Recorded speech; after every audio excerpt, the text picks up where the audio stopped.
Ош шаарынын эң престиждүү кичи району Ак Тилектен сатыла турган үй таптым сиздерге. Мынакей менин колумда документи турат. Мына ушул зыңкыйган 2 кабаттуу үй подвалы менен, кошумча курулуштары менен бардыгы сатууга коюлду. Оштун эң жакшы жери Ак Тилек 12-көчөнүн башында. Биз азыр бул жагынан келдик. МПА заправкасы, Ак Тилек айлампасы бар. МПА заправкасынын аркасына бурулуп эле мына ушул Жороев көчөсү аркылуу бери келип калдык. Бул жерде 13-көчө, ал эми бул жакта болсо 12-көчө. 12-көчөнүн башында жайгашкан.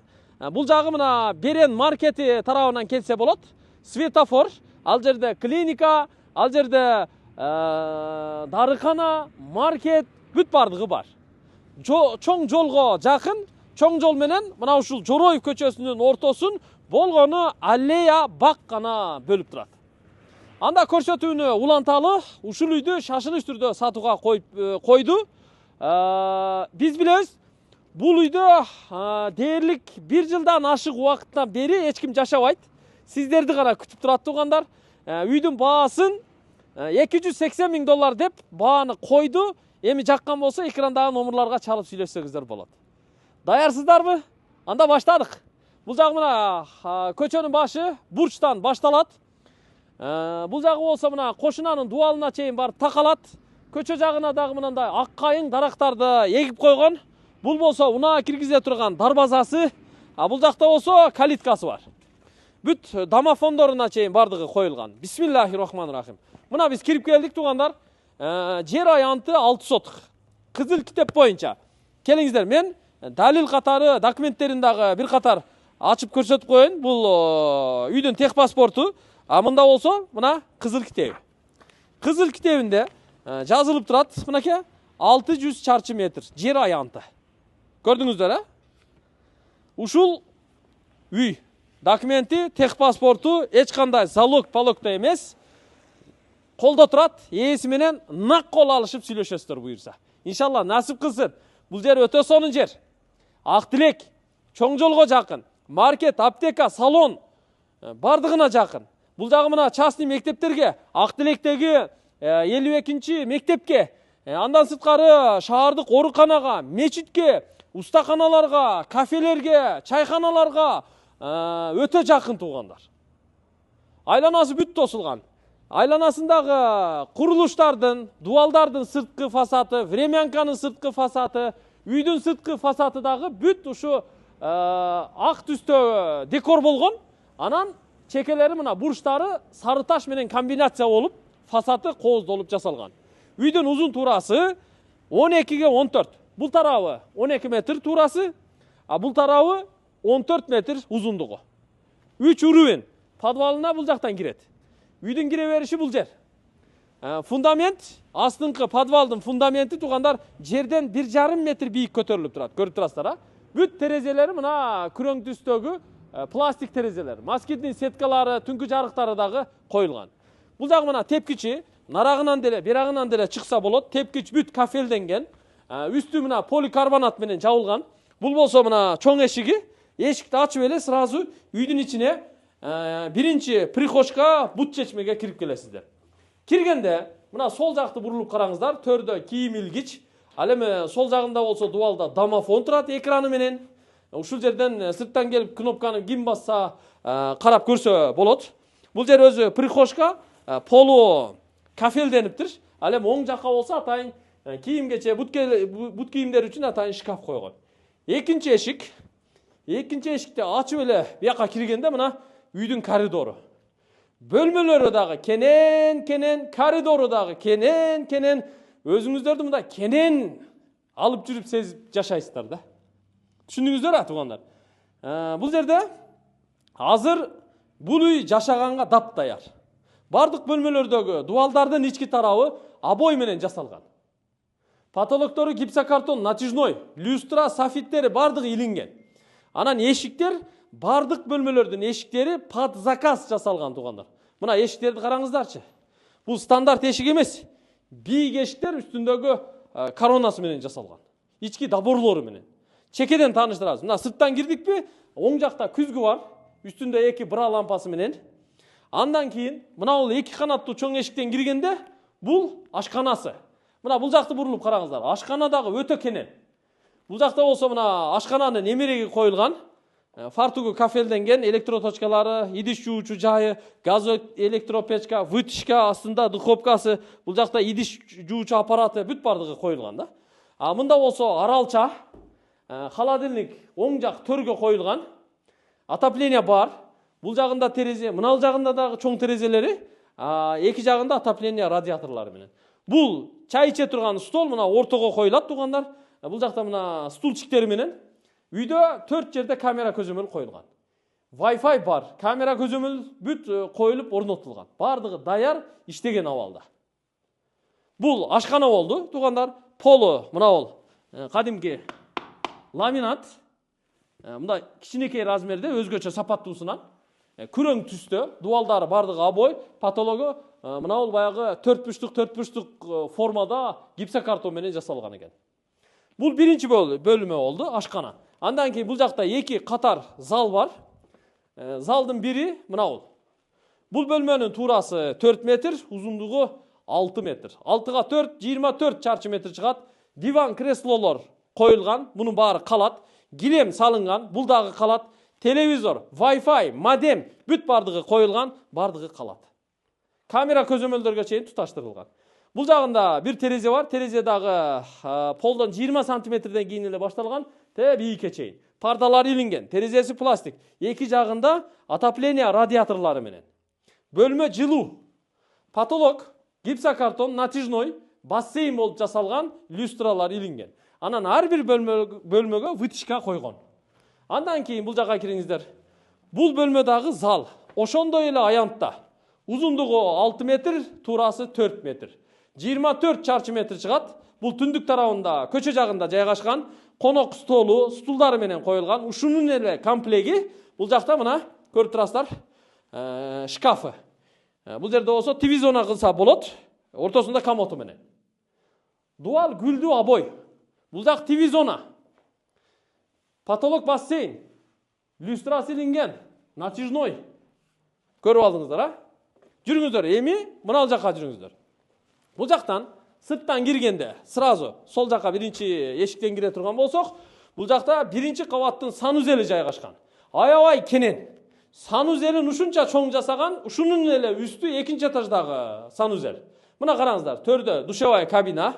Бул жакта болсо атайын шкаф жасатып, анын астына болсо кир жуучу машинаны коюп койгон. Булар да бардыгы калат. Отопление бар, полу дуалы бүт кафел, кошумча электрический теплый пол койгон. Мында болсо раковина, күзгүсү, наракта болсо көрүп турасыздар, аристон, астында унитаз. Бул жакта мына полотенца илгичи бүт бардыгы өз ордунда. Ичи кенен. Эми экинчи кабатка жүрөбүз тугандар. Биринчи кабатта дагы ушу бөлмөлөрдө дагы электрический теплый полдор бар экен. Мисалы мына теплый полдун датчиктери турат. Бул жерге атайын фотобой жасаган экен. Бул жагы мына тепкич. Көрдүңүздөр? Тепкич ушундай буралып жылан сыяктуу чыккан экен. Дракон сыяктуу, мына караңыздар. Сразу эле мына башталыш эле дракон. Дракондон башталат экен да. Тепкичтин нар жагы асты үстү чоң терезе болгон үчүн ошол жактан жарык кирип турат экен да. Эми экинчи кабатка чыгалы. Бул мына тепкич, көрүп турасыздар. Бүт жыгач каражаттарынан жасалган. Перилалары, балясиналары, бут койгучтары бардыгы жыгачтан жасалган. Ушундай бурап формалап жасаптыр да. Бул жагы мына жалюзилер тартылган, көчө жагы чоң люстра илген. Мына уже биз экинчи кабатка чыгып келдик. Эми үстүнөн тепкичтин көрүнүшүн караңыздар. Ушундай сонун формада жасаган. Көрдүңүздөрбү? Жана индийский кинодогулардай да. Ташкентский үйлөрдөгүдөй биягыч. Мына чыктыңыздарбы? Эми бул экинчи кабаттагы коридор. Турасы 4 метр чыгат, узундугу 7 метр чыгат. Бул коридор. Экинчи кабатта 3 детский спальня бар. 3 детский спальня. Бир родительский спальня бар. Бул коридор килем салынган. Экинчи кабаттагы эшиктер дагы ошондой эле под заказ эшиктер тугандар мына турецкий. Бияка кириңиздер, бул биринчи кабаттагы санузелдин үстү, экинчи кабаттагы санузел. Мына ванна коюлган бул жака. Бул жакта болсо мына көрүп турасыздар, унитаздар коюлган. Аристон бар, күзгү раковина. Бул жагы болсо бүт кийим кече үчүн шкафчик. полудубалы бүт кафель. Бул экинчи кабаттагы санузел. Эми ушул эле катарда анын жанында детский спальня бар. Буга дагы килем салынган. Бул балдар бөлмөсү. Эркек балдар ушул бөлмөдө жашайт. Кроваты коюлган, шкаф купеси, бүт кийим ушул жака жайгашат. Ал эми дубалдагы обой бул балдардын машинасы, чет өлкөдөгү сүрөттөр бүт баардыгы жабыштырылган. Эми келиңиздер, биз кийинки детский спальняларды көрсөтөлү. Тепкичтен чыкканда, мына жака киргенде бул жакта дагы бир жатак бөлмө бар. Буга да килем салынган. Узун туурасы 4x5, 20 чарчы метр чыгат. Бул жагында бир терезеси бар. Мына бул төргө спальня, диван, эки прикроватный тумбасы менен жайгашат. Бала менен келинди, баланы жан үйлөгөндө ушул бөлмөгө киргизип жайгаштырып койсо болот. Бул бөлмөнүн терезеси мына көчө жакта жайгашкан. Бул жактын панорамасы өтө сонун. Мына көрдүңүздөр. Ак Тилек, Оштон Ноокатка, Кызылкыя, Баткен, Кадамжай, Лейлекке кеткен трасса. Мына бул бак жайында аябай жакшы болот да. Дубалы обой, потологу бир бассейн, полу ламинат, жакшынакай жашай турган бөлмө. Эми ушундай эле бөлмөдөн дагы бирөө бар. Бул жака кириңиздер. Бул дагы детский спальня. Же болбосо кыздардын бөлмөсү десек болот. Анткени дубалдагы обой гүлдүү. Терезеси күнчыгыш тарапта. Жатак кроваты коюлган. Мына жагы мына шкаф купе. Бүт кийим кече үчүн. Дубалы обой, потологу гипсокартон, бир бассейн, отопление. Ар бир бөлмөгө бирден экиден радиаторларды катар-катар көп секциялуу кылып коюп чыккан. Килемдер салынган. Ушул боюнча калат, иншаллах келип эле жашоону баштай берсеңиздер болот. Эми мына төрдөгү бөлмөгө кирели. Бул жак ата-энелердин бөлмөсү. Өтө сонун бөлмө тугандар. Мына романтикалык бөлмө. Сүйүү бөлмөсү. Көрдүңүздөрбү? Рахаттанып ушул жерде жашайсыздар иншалла. Сиздердин келишиңиздерге бул жерде мына 2 жашка спальный диван, 2 тумбучкасы менен, матрастары менен керек болсо коюлган. Алдына килем салынган. Биякта отопление радиатору бар, нар жагында да бар, пардалары дагы илинген. Кечинде мына парданы толук түрдө мындай кылып жаап коюп эс ала берсеңиздер болот. Бул бөлмө кенен, дубалы обой, бул жагы ТВ зонасы. Ал эми анын жанындагы мына эшикти ачып, бул жака кире турган болсок, бул жакта гардеробный. Бүт кийим кече ушул жакта. Караңыздарчы, ушундай бир чоң бөлмө кылган. Мына эшиктен кирген жерден башталат. Эми ушунун баары кийимге толот да. Жеңемдин кийими да ушул жерде, агамдын кийими дагы ушул жерде батат. Күзгүлүү эшиктери менен. Ал эми ортого мына 4 буштуктардын ичине эме салынат баягы. Байпактар салынат ар биринечи. Көрдүңүздөр? Ич кийимдерди мындай ороп салып койсо болот. Тартмайлары менен да өтө сонун. Ушундай сонун кылып жасаган. Көрдүңүздөр? Мынакей. Бул гардеробный. Ал эми ата-энелердин уктоочу бөлмөсүндө мына жакта күзгү комоту менен коюлган. А бул жагында болсо душевой бар. Мынакей. Ата-энелердин гусулканасы. Көрдүңүздөр? Мында болсо мына душевой кабина койгон, үстүндө аристону менен. Күзгү раковина, полотенца илгичи, а терезеси мына временка тарапты карап турат. Көрдүңүздөр? Полудубалы бүт кафель. Ал эми эшиктен киргенде бул жерде болсо унитаз бар. Электрический теплый полу менен. Көрүп алдыңыздар, биз биринчи кабатты дагы, экинчи кабатты дагы сиздерге толук көрсөттүк. Эми Кудай буйрса сиздерге подвалын көрсөтөбүз, временкасын көрсөтөбүз, анан жыйынтыктайбыз. Үйдүн баасын $280 000 кеми бар деди. Менимче бул баадан сөзсүз түрдө түшүп берет. Эгер нак болсо, нормальный түшүп беребиз деди да. Нак болсо жакшы эле түшүп берет экен. Эми билбейм эми. 10 миңби, 15 миңби, 20 миңби, 30 миңби түшүп берет да айтор. Жакшылап сүйлөшүңүздөр, келишиңиздер. Өзү Ак Тилекте азыр 6 сотук пустой жер болсо, эгер болсо, потолок 80-90-100 миңге чейин сатылып атат да. Мен эми ушул жерде жашайм, жакын эле көчөдөчү. Бул жактагы мына базарды билебиз да. Реальный ушундай да. Бул эми жер жок болгондугуна байланыштуу кымбаттап кете берет экен да. Азыр ушул баага чыкты. Бул реалдуулук. Жүрүңүздөр эми мына жака. Бул жакта мына тепкичтен түшкөндө бул жер терраса, тапчан жайы. Кандай сонун, Мына жерге тепкич кылыптыр эми, временкасын бир катар көрүп чыгайлы. Бул жер мына көрүп турасыздар. террасасы, тапчан. Үйдүн бул жагында да мына роза гүлдөр, дарактар өсүп турат экен. Бул жагында үй менен дубалдын ортосундагы аралык 3 метр, нар жагында 1,5 метр экен. Мына бул караңыздар, терраса, полу, мына тумбалары бардыгы сары таш менен жасалыптыр, кооздолуп. Бул жагы времянка. Времянкага ушул жагынан кирет экенбиз. Айланып нарагынан чыгат экенбиз. Мына бул бөлмө, бул времянканын ашканасы. Бул жерде чай иче турган орундук. Мына бул жака атайын кухонный мебель коюлган. Газ электропечка вытяжкасы менен, анан идиш жуучу жайы дагы бардыгы жасалып коюлган. Полу ламинат, дуалы обой, потолок гипсокартон.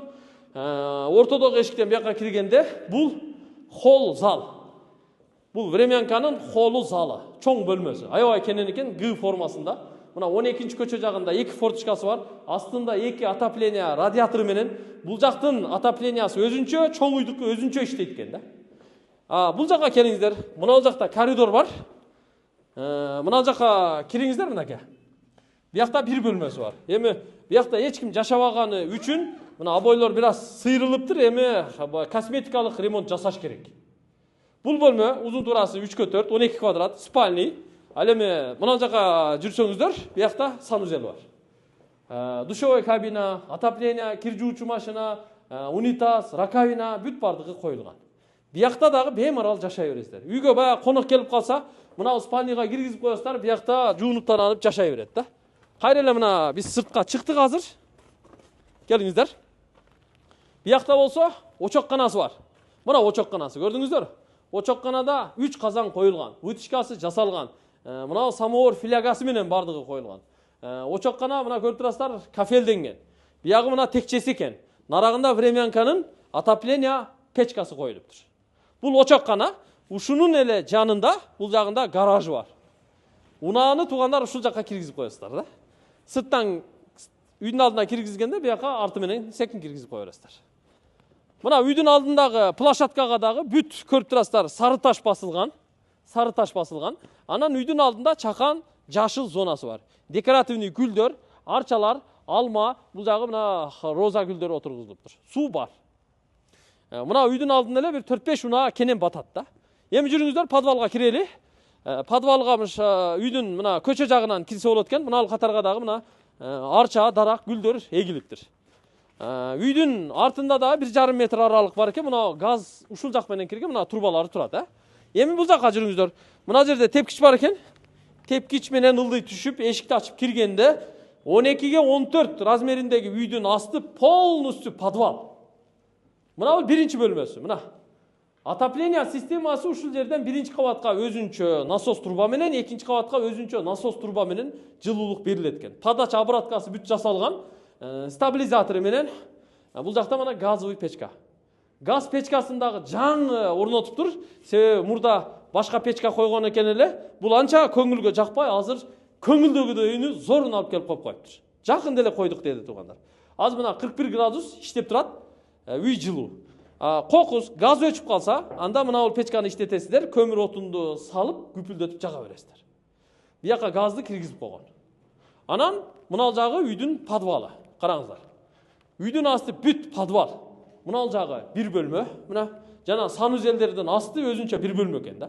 Текчелерине чейин жасап коюптур, темирден. Андан кийин туугандар, мына жакта ортодо чоң залы, баягы эле коридордун асты болуп калат, Анан мына бөлмө болсо бул кухнянын асты, мына үстүндө көрсөттүк го, ошол кухнянын асты ушул бөлмө. Стяжкасы куюлган, калганы бүт бетон. Бул туугандар монолит. Ар бир кабаттын ортосу монолит. Бул болсо жана үстүндөгү 6-4 залдын асты.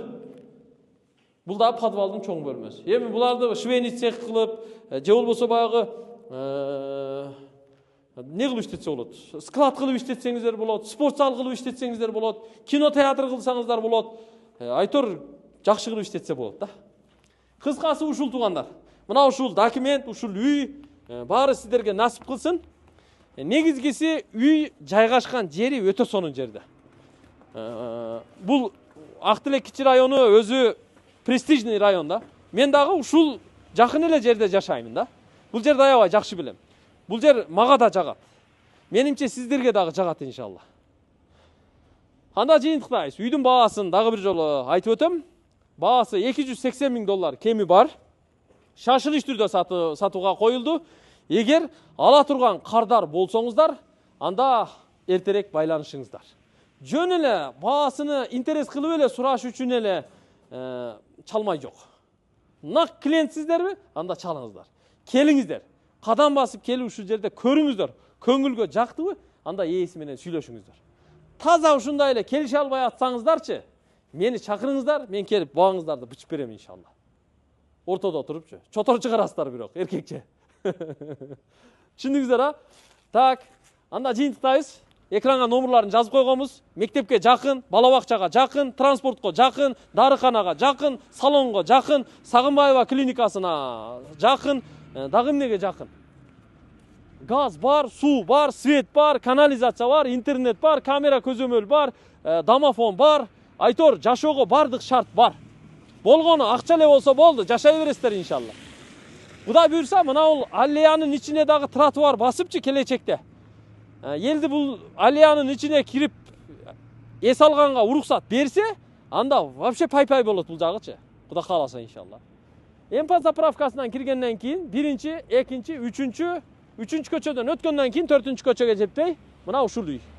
Жороев көчөсү 45 же болбосо 12-чи көчөнүн башталышындагы ушул үй. Эгер жаккан болсо, сүйлөшүп көрүңүздөр. Биз жыйынтыктайбыз. Бизден ыраазы болуңуздар, аман болуңуздар, ден соолукта болуңуздар. Видеого сөз түрдө лайк басып, комментарий жазып, жакшы пикир калтырып, көрө албастык кылбай, ичи тарлык кылбай, баягы кеңпейилдик кылып бөлүшүп коюңуздар. Өзүңүздөргө каалаган үйдү башка бирөөгө дагы каалап коюңуздар. Биз кандай болсо ошондой көрсөттүк. Болгонун болгондой реальный көрсөттүк туугандар. Анткени биздин ишибиз ушул. Ашыкча сөз деле кошкон жокпуз. Үй чындыгында жакшы экен. Алыш керек, жашаш керек. Ассаламу алейкум. Көрүшкөнчө.